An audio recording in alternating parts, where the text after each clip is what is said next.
Okay, here's where we are today. I've put a 10K thermistor in there, and I have the specs on the 10K thermistor, and I've adjusted the R1 to the value I had in my testing that said we would get smoke and volts and whatnot.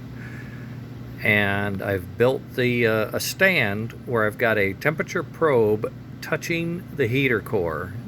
So we know the heater is at 132 right now. 132 is right on the edge.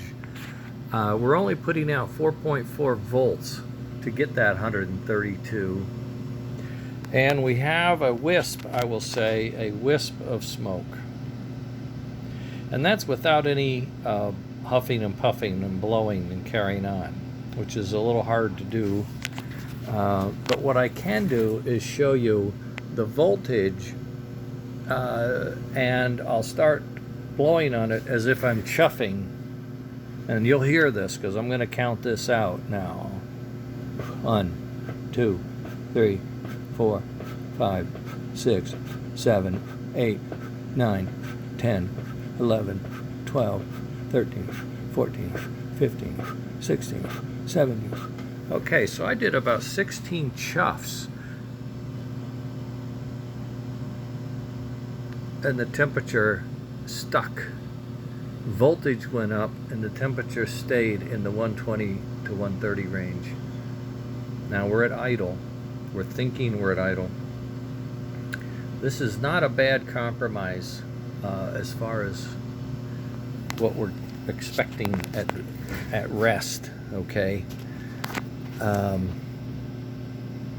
This hair has been soaked in smoke oil, so I'm not sure how realistic this is, but I mean it is smoky, and you can see the shine on my hand. It is oily, so it's soaked in oil. It's hot. It's not encapsulated. It's not in a house where the heat is getting condensed in, but we're seeing, 133. We know 130, 140 is hot, okay? I don't think I can detect any, I can't, I don't have anything here, any softening, but let's see, how hot is that? Ooh, it's pretty warm. I wouldn't want to stay there very long. I don't think it's melting my fixture here at all, my breadboard. This is a pretty exciting breadboard. I've got all of this adjustable, variable, tunable heat over here, and of course, yowie, I need a heat sink on that. This is the adjuster. Once we know where we want to be, we use a fixed resistor in the board that I'm building. But for now, I'm putting this on a test to verify when would I get smoke. And I'll look. Oh, I've moved away. I wondered why the temperature had changed. My little probe had moved away from the heat source, so it had cooled off. But it wasn't cooled off, really. It's at 427. That's a nice number, and we're still at a 136. But as soon as we get into that 138, 139,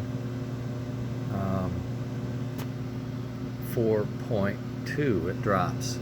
So it's really regulating itself around 140, which is about as good as I can do, but it's doing it with 4.5 volts, which is a little weird. I cranked this thing up to 9.5. Maybe I need to back it down, and maybe that will cool off my pot. But I will be, okay. Let's blow on, let's do a continuous blow and just see if we can watch these together and see what happens. Got so much junk around here. I'm afraid I'm going to move it and everything will go away. Okay, you watch these two together if you can. Here I go.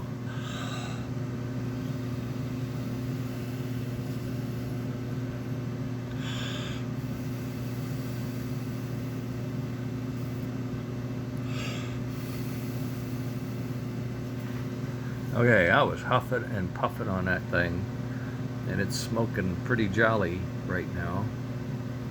And it's going to warm up. It's cooling down already. Look at that. 130 went down to 5 volts. And is it smoking? Yes.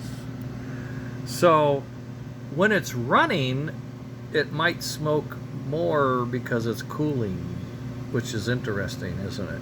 Okay. Wow.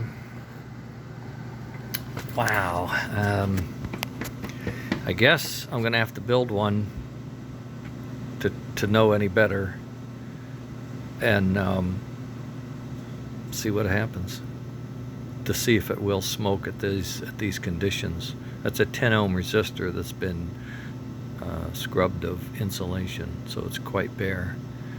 Angel hair soaked on my breadboard. It's pretty cool.